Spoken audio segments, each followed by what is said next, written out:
हम सब जानते हैं कि वो अब फूलों के बारे में बात नहीं कर रहा था। वो एक ऐसे विषय पर चर्चा कर रहा था जो उन्हें पहली बार इंटीमेट होने की तरफ ले जाता है। ये एक ऐसी चीज है जिससे यान बच रही थी, लेकिन वो खुद को रोक नहीं पाती। भले ही वो समझाने की कोशिश करती है कि उनका रिश्ता हमेशा से प्लेटोनिक रहा है, वो उससे अनुरोध करता है कि वो पुराने उसको भूल जाए और इस नए आदमी पर ध्यान दे। यान इस वक्त एक ऐसी लहर का सामना कर रही थी जैसा उसने पहले कभी नहीं किया था, और अगर उसने अपनी सावधानी हटाई तो वो जानती है कि वो उस लहर में बह जाएगी। खुशकिस्मती से उस लहर के टकराने से ठीक पहले वो खुद पर काबू पाती है और झूठ बोलती है कि वो एकदम बुद्धू है। वो उनके पिछले इंटीमेट मोमेंट्स को खराब करने के लिए खुद को दोष देती है। चाह वो भी उसके साथ खेलता है और पूछता है कि वो उसे कब तक अवॉइड करने का प्लान बना रही है। यान को हैरान करते हुए वो उसे कपड़े पहनाता है और कहता है कि अब से उसे और ज्यादा वफादारी दिखानी होगी। वो दावा करता है कि उसे ये साबित करने के लिए ऐसा करना होगा कि वो सच में शादीशुदा है, और यार्ड को ठीक करने चला जाता है। जाने से पहले वो सलाह देता है कि अगली बार जब वो एक्साइटेड होकर उस पर कूद पड़े तो उसे आज से बेहतर जवाब सोचना होगा। जब वो चला जाता है तो वो शुक्र मनाती है कि वो जिंदा है, जबकि उसके दिमाग में अभी जो हुआ वो घूम रहा था। अपनी जिंदगी में उसने कभी नहीं सोचा था कि वो ऐसा एहसास महसूस करेगी। उसे लगा था कि ऐसी फीलिंग्स उसके लिए बनी ही नहीं है, और उसे समझ नहीं आ रहा था कि अब क्या करे। खैर, वो शायद बाद में कुछ सोच लेगी। लेकिन जब शाम होती है तो वो बिस्तर पर लेटी होती है, इस बात से चिढ़कर कि उसे फिर से चाबू के साथ एक ही कंबल के नीचे लेटना पड़ेगा। वो कभी किसी ऐसे इंसान के साथ एक बिस्तर पर नहीं लेटी थी जिसके साथ वो इंटीमेट हुई हो, और उसे ये एक टॉर्चर जैसा लग रहा था। इस दौरान चाबू बिल्कुल शांत था। सुबह वो उस इंसान से बिल्कुल अलग था जो वो अभी है, जिससे यान को लगता है कि वो शायद कुछ ज्यादा ही सोच रही है। बदकिस्मती से वो उसे इतना घूरती है कि वो उसे पकड़ लेता है, और उसे लगता है कि वो उसे पढ़ने से रोकने की कोशिश कर रही है। वो उसके घूरने को गलत समझता है। उसे लगता है कि वो उसे बुला रही है क्योंकि वो दोनों बिस्तर पर थे। जब आखिरकार यान को समझ आता है तो वो दावा करती है कि वो कुछ नहीं मांग रही, बस इतनी देर तक जागी रही कि उसे नींद नहीं आ रही। अब जब उसने शैतान को जगा ही दिया था तो वो चाहता है कि वो उसे उनकी कुछ पुरानी कहानियां सुनाए, खासकर उनके मिलने की कहानी। ऐसा करने के लिए उसे अपने दिमाग से सब कुछ मिटाना होगा जो सच में हुआ था, लेकिन फिर भी वो उसे पूरी तरह से मिटा नहीं पाती। वो दावा करती है कि वो एक पहाड़ पर मिले थे जहां उसने अपना सामान गिरा दिया था, और वो उसे वापस करने के लिए उसके पीछे भागा था। चाबू को ये बहुत क्लासिक लगता है और वो भी मानती है, समझाते हुए कि ये एक बहुत ही ट्रेडिशनल मुलाकात थी। वो जानना चाहता है कि क्या उसने अपना रुमाल गिराया था। असलियत में वो उसकी फेवरेट इलेक्ट्रिक सॉ थी, लेकिन वो दावा करती है कि वो एक कंघी थी। वो दावा करती है कि सब कुछ ऐसे ही शुरू हुआ था, जिसके बाद वो उसे एक अजीब सी नजर से देखता है। जब वो पूछती है तो वो दावा करता है कि वो नजर इसलिए है क्योंकि वो खुश है कि उस दिन उसे पहाड़ पर भेजा गया था, जबकि यान 1000 बार पछताती है कि वो उस दिन पहाड़ पर क्यों गई। जिस तरह से चीजें जा रही थी वो जानती थी कि वो और सवाल पूछेगा, इसलिए वो नींद आने का नाटक करती है ताकि ये सवाल जवाब का सेशन खत्म हो। जब वो लाइट्स बंद कर देता है ताकि वो बेहतर सो सके, यान देखती है कि वो फिर से रो रहा है और पूछती है क्यों। भले ही उसे पहले नींद नहीं आ रही थी, अब उसे और बुरा लग रहा था, और वो उसके आज के सारे मूड स्विंग्स को याद करती है। यान नहीं बता सकती कि चाबू क्यों रो रहा है, लेकिन उसे याद आता है कि क्लासिकल म्यूजिक लोगों को अच्छी नींद सोने में मदद कर सकता है, और एक डिस्क लेने के लिए दौड़ती है। वो उसके लिए सही गाना ढूंढने में कामयाब हो जाती है, उसे डाउनलोड करती है और उसके लिए प्ले कर देती है। म्यूजिक उसके बुरे सपने को एक खूबसूरत सपने में बदल देता है, जिसमें उसकी माँ उसे चेलो बजाना सिखा रही थी। उसके शांत सपने से रोना बंद हो जाता है, जिससे यान हैरान हो जाती है क्योंकि उसे लगा था कि ये काम नहीं करेगा, लेकिन वो इतनी शांति से सांस ले रहा था। आज तक यान ने कभी नहीं चाहा कि चाबू इतनी देर तक या इतनी अच्छी नींद सोए। उसे खुद समझ नहीं आ रहा था कि वो क्या कर रही है, लेकिन उसे ये सही लग रहा था। कई दिन बीत जाते हैं और आखिरकार वो दिन आ ही जाता है जिसका सबको इंतजार था। हाइडोम प्रोजेक्ट के पहले राउंड का दिन। माहौल एकदम सीरियस था। कंपटीशन के नियम एक बार फिर से सबके सामने दोहराए जाते हैं। हर टीम को 30 मीटर लंबे पेड़ की छटाई करनी थी, और चैलेंज ये था कि इस काम के लिए वो किसी सीढ़ी या लिफ्ट ट्रक का इस्तेमाल नहीं कर सकते थे। जो भी करना था अपने दम पर पेड़ पर चढ़कर करना था। सबसे पहला कॉन्टेस्टेंट था ग्रीन हॉस्पिटल। अब नाम से मत जाना, हॉस्पिटल भले ही बहुत बड़ा ना हो, लेकिन इसके डायरेक्टर्स को हल्के में लेने की गलती कोई नहीं कर सकता था। कहने को तो ये एक फ्रेंडली यानी कि दोस्ती वाला कंपटीशन था, लेकिन जिस तरह से हमारी हीरो हीरोइन यन और ग्रीन हॉस्पिटल का एक डायरेक्टर एक दूसरे को घूर रहे थे ना भाई, आंखों से ही आग निकल रही थी। साफ पता चल रहा था कि यहाँ दोस्ती वोस्ती सब साइड में है और मामला एकदम पर्सनल हो चुका है। यान के लिए ये कंपटीशन जीतना उसकी आन बान और शान का सवाल था, क्योंकि उसे अपने पुराने यानी कि पेरेंट हॉस्पिटल डोंग सेओ 3 हॉस्पिटल का सामना करने से पहले एलिमिनेट होने का तो सवाल ही पैदा नहीं होता। इसी जज्बे के साथ वो अपने टास्क के लिए लगभग तैयार ही थी। मिशन शुरू होने ही वाला था कि अचानक उसे एक झटका लगता है। उसको रियलाइज होता है कि उसकी सबसे जरूरी चीज, उसकी रस्सी, जिसके बिना पेड़ पर चढ़ना नामुमकिन है, वो तो उसके पास है ही नहीं। टेंशन का माहौल बन जाता है। तभी उसकी नजर पड़ती है चाबू पर, और भाई साहब रस्सी किसके पास थी? चाबू के पास। यान सीधा उसके पास पहुंचती है और पूछती है, ये तुम क्या कर रहे हो मेरी रस्सी के साथ? अब चाबू भी कम नहीं था, वो पलट कर कहता है, ये सवाल तो मुझे तुमसे पूछना चाहिए कि तुम ये क्या करने जा रही हो। यान उससे साफ कहती है कि वो कोई बचपन नहीं कर रही है, वो अपने काम के लिए आई है। चाबू कहता है, मुझे उससे मतलब नहीं है, असली मुद्दा ये है कि तुम खुद को कितने बड़े खतरे में डाल रही हो। यान उसे समझाने की कोशिश करती है, देखो ये कोई खतरे वाली बात नहीं है, मेरे पास मेरे सारे सेफ्टी गियर हैं, सब कुछ अचानक है, चुपचाप मेरी रस्सी मुझे वापस कर दो। लेकिन चाबू मानने को तैयार ही नहीं था, वो साफ इनकार कर देता है। यान उसे बार बार मिन्नतें करती रहती है, प्लीज दे दो, प्लीज दे दो। तभी ग्रीन हॉस्पिटल के एक बुजुर्ग डायरेक्टर अपना टास्क शुरू कर देते हैं। यान उनका इस्तेमाल करते हुए चाबू को समझाती है, देखो उन्हें एक ट्री डॉक्टर के लिए पेड़ पर चढ़ना रोज का काम है, इसके लिए अलग अलग लेवल की ताकत चाहिए होती है। तुम्हें शायद इस काम के बारे में ठीक से पता नहीं है, इसीलिए तुम इतना डर रहे हो। वो बेचारी समझा ही रही थी कि तभी एक कांड हो जाता है। वो बुजुर्ग डायरेक्टर ज्यादा ऊपर नहीं चढ़ पाते, क्योंकि पेड़ की टहनियां काफी चिकनी और फिसलने वाली थी। उन्हें हार माननी पड़ती है। अब तो मामला ही पलट गया। उनके हारने से यान की सारी दलीलें एकदम गलत साबित हो गई। मौके पे चौका मारते हुए चुहा बीच में आती है और यान को समझाती है कि वो विथड्रॉ कर ले, यानी कंपटीशन से अपना नाम वापस ले ले। वो कहती है, मुझे पता है कि विथड्रॉ करने से हमें कोई पैसा नहीं मिलेगा, लेकिन कम से कम हमारा कोई नुकसान भी तो नहीं होगा। इससे पहले कि किसी को चोट लगे, बेहतर है कि हम पीछे हट जाएं। विथड्रॉ करने का मतलब था सीधा सीधा डिस्क्वालिफिकेशन, लेकिन यान के लिए ये सिर्फ जीत हार की बात नहीं थी। उसको पता था कि पेड़ की टहनियों के साथ छेड़छाड़ हुई है, उनकी हालत ठीक नहीं है, और अगर उसने इसको ऐसे ही छोड़ दिया तो इसका असर आसपास के दूसरे पेड़ों पे भी पड़ेगा। उसकी जिम्मेदारी उसे रोक रही थी। वो जल्द से जल्द इस काम को निपटाना चाहती थी। इसलिए उसने एकदम जोर देकर कहा, मुझे मेरी रस्सी चाहिए, बस। ठीक है, चाबू आखिरकार बोला, मैं तुम्हें रस्सी दूंगा, लेकिन सिर्फ एक शर्त पर, तुम मेरे साथ घर वापस चलोगी। इसके साथ ही वो उसे डांटने लगता है कि वो कितनी लापरवाह है। यान को गुस्सा आ जाता है। उसके लिए ये लापरवाही नहीं थी, ये उसकी जिम्मेदारी थी। वो कहती है, ये एक कंपटीशन है जिसमें मुझे हिस्सा लेना है, और मैं चाहती हूँ कि तुम मेरे रास्ते में आना बंद करो। दोनों के बीच ये नोक-झोंक चलती रहती है, और गलती से यान के मुंह से निकल जाता है, तुम मुझसे जुबान लड़ा रहे हो। ये सुनते ही दोनों एकदम शांत हो जाते हैं, शॉक्ड। लेकिन इससे भी बड़ा झटका तब लगता है जब चाबू जवाब देता है। वो कहता है, मैं तुमसे जुबान नहीं लड़ा रहा। और फिर वो रस्सी उसके लिए क्लिप करते हुए कहता है, क्या तुमने एक बार भी उस पति के बारे में सोचा है जो नीचे खड़ा अपनी पत्नी का इंतजार कर रहा है? पता चलता है कि वो बस एक्टिंग कर रहा था ताकि यान शांत हो जाए, क्योंकि असलियत में तो वो खुद उसके लिए बहुत ज्यादा डरा हुआ था। चाबू की ये शब्द यान को हिम्मत दे जाते हैं। उसका डर मोटिवेशन में बदल जाता है। इतने में चुहा भी उसके पास आती है और उसे आरी पकड़ाते हुए कहती है, ध्यान से करना। उस आरी को देखते ही यान को याद आता है कि कैसे एक बार चाबू का खून इस पर लगा था और आज वही इंसान उसके लिए इतना परेशान हो रहा है। वो सोचती है कि वो तो अपनी ख्याली दुनिया में जी रहा है, अजीब बात तो ये कि मैं खुद को उसकी दुनिया में क्यों खींचने दे रही हूँ। इन सब सोचों को झटक कर वो आखिरकार पेड़ पर चढ़ना शुरू कर देती है, और भाई सब देखते ही रह जाते हैं। पता ही नहीं चलता कि कब वो देखते ही देखते पेड़ के शिखर के पास पहुंच जाती है। नीचे खड़ा हर इंसान हैरान था। किसी ने नोटिस ही नहीं किया कि वो इतनी ऊपर कब चढ़ गई। अब हर कोई उसके लिए चीयर कर रहा था। सबको लग रहा था कि वो ये कर दिखाएगी, लेकिन ऊपर इतनी ऊंचाई पर यान को कुछ और ही महसूस हो रहा था।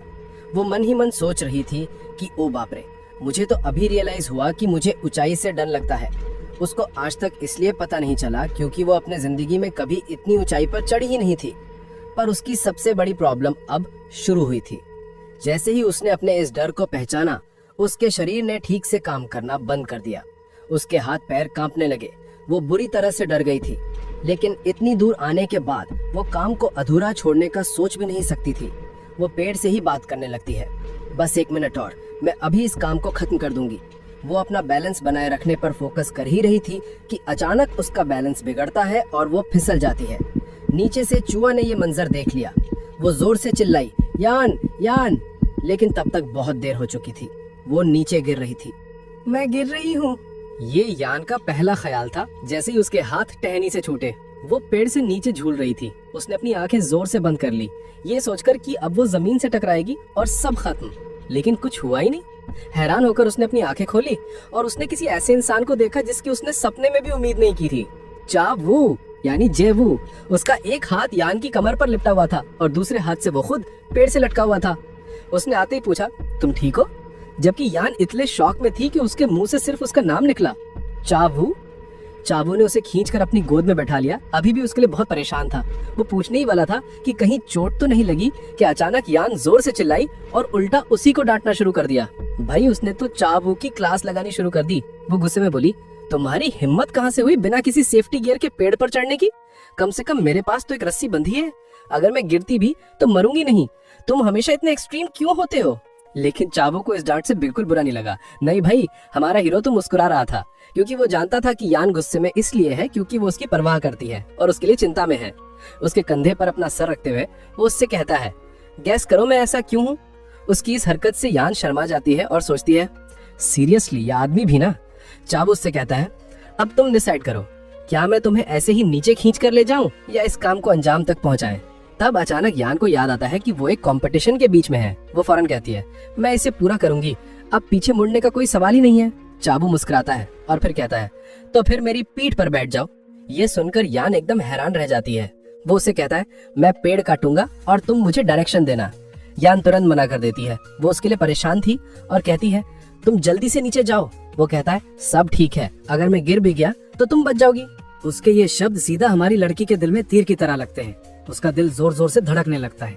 वो उससे कस के गले लगा लेती है और कहती है, आइंदा ऐसी बात कभी मत कहना। उसकी आंखों में आंसू थे। वो उसे घुरते हुए कहती है, अगर तुम्हें कुछ भी हुआ ना तो मेरी जिंदगी भी खत्म हो जाएगी। और वैसे भी ट्री डॉक्टर मैं हूँ, जाहिर सी बात है आरी चलाने में मैं तुमसे बेहतर हूँ। उस पर चिल्लाते हुए वो कहती है, मजाक करना बंद करो। ये पल शायद चावू के लिए सबसे खुशी का पल था। वो अपनी मुस्कान रोक ही नहीं पा रहा था ये देखकर कि यान उसे कितनी चिंता में कस के पकड़े हुए हैं। वो कहता है, ठीक है, जब हम नीचे उतरेंगे तो तुम मुझे इस मजाक की सजा दे देना, लेकिन अभी के लिए मुझे कस के पकड़े रहना। यान अभी भी कंफ्यूज थी कि क्या हो रहा है, लेकिन चावू उसे पकड़ता है और एक झटके में अपनी पीठ पर बैठा लेता है। वो डर के मारे अपनी आंखें बंद कर लेती है और चीखना शुरू कर देती है। चावू उससे कहता है, अपने हाथ मेरे गले में डाल लो, और फिर कहता है, मैं जा रहा हूँ। यान बेचारी मासूमियत से पूछती है, कहाँ? और अगले ही पल हम देखते हैं कि चावू एक टहनी से दूसरी टहनी पर उछलता हुआ पेड़ के ऊपर चढ़ना शुरू कर देता है। वो टॉप पर पहुंच जाता है और यान से कहता है, लो हम पहुंच गए। जब यान कुछ नहीं करती तो वो कहता है, चलो मुझे आरी दो और इंस्ट्रक्शंस देना शुरू करो। यान इस वक्त तक अपने होशो हवास में थी ही नहीं। उसके मुंह से सिर्फ एक ही शब्द निकलता है, क्या? चावू उसे याद दिलाता है, जैसा तुमने कहा था मैं बस एक अनाड़ी हूँ, इसलिए अब तुम्हें ही मुझे गाइड करना पड़ेगा। यान जानती थी कि इतनी ऊपर आने के बाद चावू की मदद को ठुकराना बेवकूफी होगी, इसलिए आखिरकार वो मान जाती है। नीचे पेड़ के पास खड़े लोग ये सब देखकर हैरान थे। एक आदमी पेड़ के टॉप की तरफ इशारा करते हुए सबसे कहता है, देखो देखो वो लोग शुरू करने वाले हैं। सब आपस में बात कर रहे थे कि क्या ये सच में मुमकिन है किसी को अपनी पीठ पर उठाकर काम करना, लेकिन उनके दिल में कहीं ना कहीं ये भी था कि ये दोनों मिलकर इस नामुमकिन काम को भी मुमकिन बना देंगे। पेड़ के ऊपर यान अब चावू को हिम्मत दे रही थी। वो उसे पूरे डायरेक्शन दे रही थी कि क्या करना है। वो उससे कहती है, अपनी ताकत बढ़ाओ और जोर लगाओ। पता नहीं इन शब्दों को सुनकर चावू के ख्याल कहाँ चले गए थे, शायद कहीं गंदी जगह, क्योंकि उसके कान अचानक से लाल हो जाते हैं। यान के ये शब्द उससे इतना शर्मा देते हैं कि उससे पसीना आने लगता है। यान को इस सब का कोई अंदाजा नहीं था। वो बस चिल्ला चिल्ला कर इंस्ट्रक्शंस दिए जा रही थी। उनका काम लगभग पूरा हो चुका था। उसके और पास झुकते हुए वो कहती है, बस एक आखिरी धक्का दो, और फिर चिल्लाती है, खींच लो बाहर। वो वैसा ही करता है और पेड़ की मोटी टहनी जमीन पर आ गिरती है। नीचे खड़े लोग भी शॉक में थे। उन दोनों ने सच में कर दिखाया, ये तो बिल्कुल फिल्म जैसा लग रहा है। यहाँ तक कि उनकी विरोधी टीम भी उनकी ताकत को मानने पर मजबूर हो गई। अभी भी चावू की पीठ पर बैठे बैठे यान जीत का जश्न मनाना शुरू कर देती है। वो खुशी से हंसती है और उसकी पीठ थपथपाते हुए कहती है, तुम बेस्ट हो। वो उससे पूछती है, ज्यादा मुश्किल तो नहीं हुआ ना? तुम्हारे अंदर इस एरिया में काफी टैलेंट है, तुम्हारी ताकत बहुत अच्छी है और तुम्हारे हाथों का कमाल भी इम्प्रेसिव है। मैं बहुत खुश हुई। लेकिन चावू के दिमाग में कुछ और ही चल रहा था। वो उससे कहता है, तुम्हारे अंदर सिखाने का टैलेंट बहुत अच्छा है, और तो और वो ये भी कहता है, मैं इंतजार नहीं कर पा रहा ये देखने के लिए कि आगे क्या होता है। हमारी मासूम हीरोइन को इस बात का कोई गलत मतलब समझ नहीं आता और वो सोचती है कि वो सच में उसकी तारीफ कर रहा है और खुशी से मुस्कुराने लगती है। आखिरकार वो मुश्किल टहनी परेशानी का सबब बनने वाली टहनी हट चुकी थी और जहां से वो गिरी थी वहां का घाव भी अब भर जाएगा। जल्द ही नई और सेहतमंद टहनियां उगना शुरू हो जाएंगी। और व्हाइट प्रोजेक्ट के इस पहले टूर्नामेंट की विजेता थी स्प्रूस ट्री हॉस्पिटल की यान। इस वक्त चुआ से ज्यादा हैरान और कोई नहीं था। सीन शिफ्ट होता है और तीनों एक रेस्टोरेंट में अपनी जीत का जश्न मना रहे होते हैं। चुआ बार बार उस मंजर को डिस्क्राइब कर रही थी कि कैसे चावू ने यान को बचाया। पहले तो वो परछाई की तरह तुम्हारा पीछा कर रहा था, लेकिन जैसे ही तुम लड़खड़ाने लगी वो उछला और एक चीते की तरह उस पेड़ पर चढ़ गया। उस पल तो मुझे लगा कि इसका दिमाग खराब हो गया है। यान ये सुनकर हंस रही थी, जबकि चावू का पूरा ध्यान यान को खाना सर्व करने पर था। चुआ जिद करती है कि हीरो को पहला ड्रिंक मिलना चाहिए, लेकिन यान इस बात पर ऐतराज जताती है। अपने हाथ हिलाते हुए वो कहती है, जो इंसान अभी भी बीमार है उसे शराब नहीं पीनी चाहिए। चुआ एक पल के लिए रुकती है और फिर चिल्लाकर कहती है, अगर कोई ऐसा इंसान एक औरत को इतनी ऊंचाई से उठा सकता है तो वो बीमार नहीं है, वो तो मर चुका है, मतलब वो सुपर ह्यूमन है। यान कहती है कि उसका ये मतलब नहीं था। वो असली वजह नहीं बता सकती थी कि उसे डर है कि शराब शायद उसके अंदर के पुराने चावू को ट्रिगर ना कर दे। चुआ जिद करती है कि वो उसे ड्रिंक देकर रहेगी, लेकिन यान उसके हाथ से बॉटल छीन लेती है और खुद पी जाती है। उसकी इस हरकत से चुआ को गुस्सा आ जाता है। वो खड़ी होती है और जोर से टेबल पर हाथ मारती है। आवाज इतनी तेज थी कि सब लोग उनकी तरफ देखने लगते हैं। चुआ यान पर चिल्लाती है, क्या चावू शराब नहीं पी सकता? ऐसी क्या बात है? यान भी बदले में चिल्लाकर कहती है, आज से उसके हिस्से की सारी शराब मैं पीऊंगी। चावू उसे रोकने की कोशिश करता है, लेकिन वो नहीं सुनती। वो चुआ से कहती है, जिन लोगों को मेंटल इलनेस होती है वो भी इंसान होते हैं, इसलिए लोगों को सिर्फ उनकी फिजिकल कंडीशन देखकर जज नहीं करना चाहिए। वो जिद करती है कि वो उसके लिए सारी शराब पिएगी। कुछ ही मिनट बाद यान को अपने फैसले पर पछतावा होने लगता है। उसे नहीं पता कि वो कहाँ है और उसे ऐसा महसूस हो रहा था जैसे उसके पैर हवा में तैर रहे हैं। उसे लग रहा था जैसे वो किसी दूसरी दुनिया में एक तैरते हुए बादल पर है। आह, कितना अच्छा लग रहा है। खुशी से हंसते हुए वो उस बादल में और गहराई में घुस जाती है। जबकि वो अपने नशे में मगन थी, चावू की हालत खराब थी। वो इस नशे में धुत लड़की को अपनी पीठ पर संभालने की पूरी कोशिश कर रहा था। वो बार बार खुशी से अपनी टांगे हिला रही थी, इसलिए वो उसे चेतावनी देता है, संभल कर रहो वरना गिर जाओगी। नशे में धुत यान कंफ्यूज हो जाती है, अपने आसपास के शरीर को महसूस करती है। ये तो सख्त है, तो ये बादल नहीं हो सकता। चावू उससे पूछता है, कौन सा सपना देख रही थी तुम? और तुमने ही कहा था ना कि तुम पी नहीं सकती, तो इतनी ज्यादा क्यों पी ली? वो उससे कहती है, अगर मैं नहीं पीती तो तुम्हें पीनी पड़ती। वो जानना चाहता था, क्या तुम सच में इतनी नफरत करती हो जब मैं पीता हूँ? अपनी टांगे फिर से खुशी से हिलाते हुए वो कहती है, हाँ। ये सुनकर वो मुस्कुराए बिना नहीं रह पाता। वो पूछता है, क्या तुम्हें डर है कि मेरे दिमाग के सेल उल्टे सीधे हो जाएंगे? नशे में धुत यान से गलती हो जाती है और वो सच उगल देती है। वो कहती है, मुझे डर है कि तुम्हारी यादें वापस आ जाएंगी। चावू ये सुनकर शॉक रह जाता है। उसकी आंखें नायकीनी से फैल जाती हैं। वो चलना बंद कर देता है और उससे पूछता है, तुम सच में नहीं चाहती कि मुझे कुछ याद आए? अपने सर को उसकी पीठ पर रखते हुए वो कहती है, हाँ। वो पूछता है, क्या तुम मुझसे डरती थी? वो कहती है, हाँ। वो आगे पूछता है, क्या मैंने तुम्हें कभी फिजिकली चोट पहुंचाई? वो फिर से कहती है, हाँ। वो जानना चाहता था, क्या अक्सर ऐसा होता था? वो उससे कहती है, भले ही हमेशा तुम नहीं होते थे, लेकिन तुम्हें देखकर लगता था जैसे तुम्हें इसकी आदत है। उसका ये जवाब चावू को अपने गुजरे हुए कल से नफरत करने पर मजबूर कर देता है। वो अपने पुराने मैं को मन ही मन गाली देता है और कहता है, वो एक ऐसा इंसान था जिसे कभी आजाद नहीं करना चाहिए था। वो जानवरों से भी बदतर एक कचरा था और उसे हमेशा के लिए दफन कर देना चाहिए था। उसे गुस्सा आता है कि उसके पुराने मैं ने सारा दर्द यान को सहने के लिए छोड़ दिया। दर्द में वो उससे पूछता है, तो तुमने मुझे वापस क्यों लाया? जब मैं उस पहाड़ से गिरा था तो मुझे वहीं छोड़ सकती थी। तुम खूबसूरत हो, स्मार्ट हो, अमेजिंग हो और यंग हो। तुम कहीं भी अच्छी जिंदगी जी सकती थी, तो फिर मेरे जैसा कोई क्यों? नशे में धुत यान को 2 साल पहले अपने भाई से किया हुआ वादा याद आता है। वो चावू से कहती है, जो हमारे बीच है वो एक असली वादा है। ये एक फर्ज है जिसे तोड़ा नहीं जा सकता। इसलिए लोगों से कहा जाता है कि कॉन्ट्रैक्ट साइन करने से पहले ध्यान से सोचें।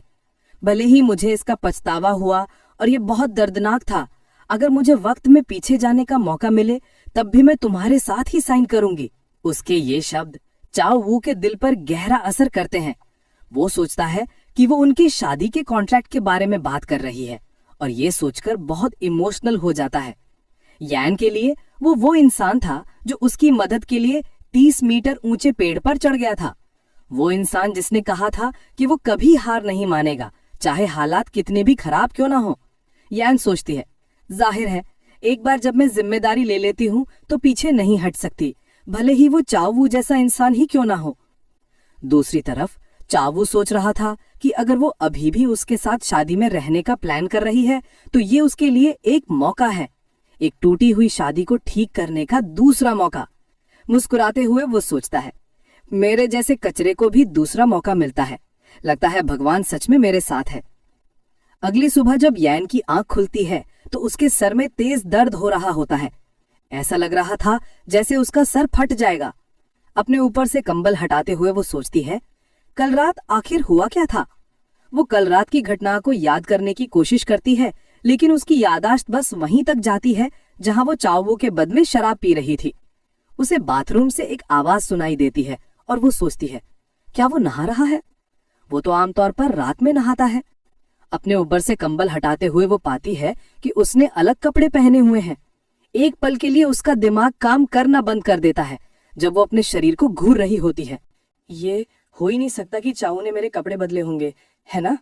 तभी बाथरूम का दरवाजा खुलता है और चाऊ बाहर निकलता है, सिर्फ एक तौलिए में जो उसकी कमर पर ढीले ढाले तरीके से बंधा हुआ था।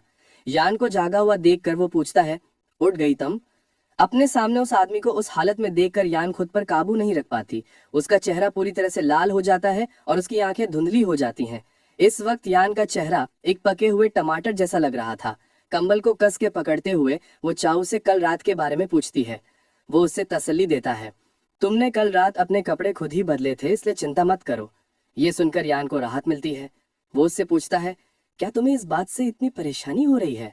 फिर वो समझाता है कि कल रात वो जिद कर रही थी कि वो खुद कपड़े बदल सकती है और उसने चाव को धक्का देकर ऊपर भेज दिया था। लेकिन यान उसकी बातें सुन ही नहीं रही थी। उसकी आंखें कहीं और ही टिकी हुई थी, उस तौलिए पर जो ऐसा लग रहा था जैसे किसी भी पल उसकी कमर से गिर सकता है। उस तरफ घूरते हुए वो मन ही मन सोचती है, क्या वो हमेशा से ही नीचे इतना बड़ा था? और इधर ही हमारा ये एपिसोड खत्म हो जाता है।